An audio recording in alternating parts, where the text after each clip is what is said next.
कार्तिक मास महात्म्य कथा अध्याय 13। कार्तिक कथा को सुनो, सभी सहज मन लाए। 13वां अध्याय लिखूं, श्री प्रभु शरण में आए।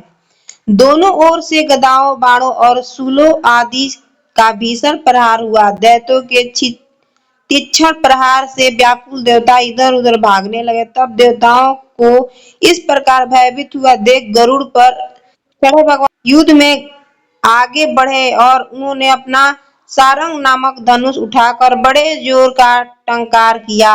शाब्दित हो गई। पल मात्र में भगवान ने हजारों दैत्यों को सिर को काट गिराया। फिर तो विष्णु और जलंधर का महासंग्राम हुआ। बाणों से आकाश भर गया। लोग आश्चर्य करने लगा। भगवान विष्णु ने बाणों के वेग से उस दैत्य का ध्वजा, छत्र और धनुष बाण काट डाले।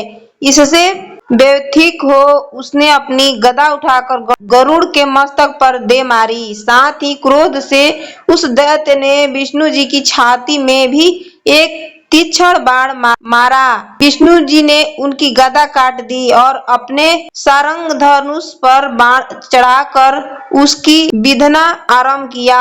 इस पर जलंधर इन पर अपने पहले बाण बरसाने लगा।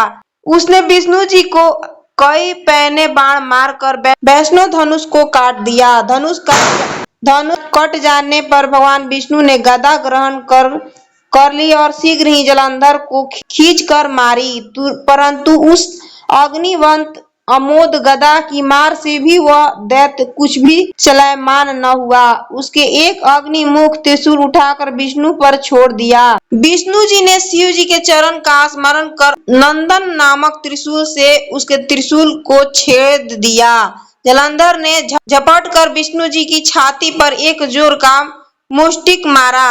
उसने उत्तर में भगवान विष्णु ने भी उसकी छाती पर अपनी एक मुष्टि का प्रहार किया। फिर दोनों घुटने टेक बाहुओं और मुष्टियों से बाहु युद्ध करने लगे। कितने ही देर तक भगवान उनके साथ युद्ध करते रहे। तब सर्वश्रेष्ठ मायावी भगवान उस दैत्यराज से मेघवाणी में बोले, रण दुर्मुद दैत्य श्रेष्ठ, तू धन्य है जो इस महायुद्ध में इन बड़े बड़े आयुधों से भी भयभीत न हुआ।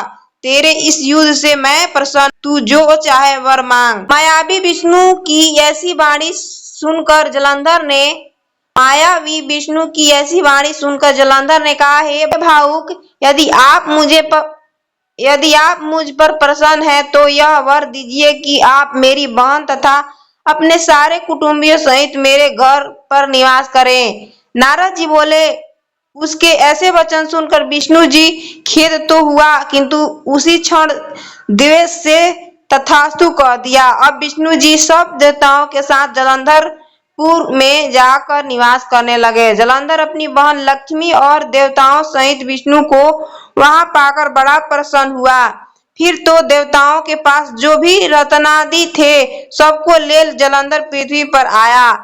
निशुंभ को पाताल में स्थापित कर दिया और देव, दानव, यक्ष, गंधर्व, सिद्ध, सर्प, राक्षस, मनुष्य आदि सबको अपना वंशवर्ती बना त्रिभुवन पर प्रशासन करने लगा। उसने धर्मानुसार सुपुत्रों के समान प्रजा का पालन किया। उसके धर्मराज से सभी सुखी थे। अगर मेरी वीडियो अच्छी लगी हो तो चैनल को लाइक, सब्सक्राइब, दोस्तों को शेयर कर देना। धन्यवाद। राधे राधे।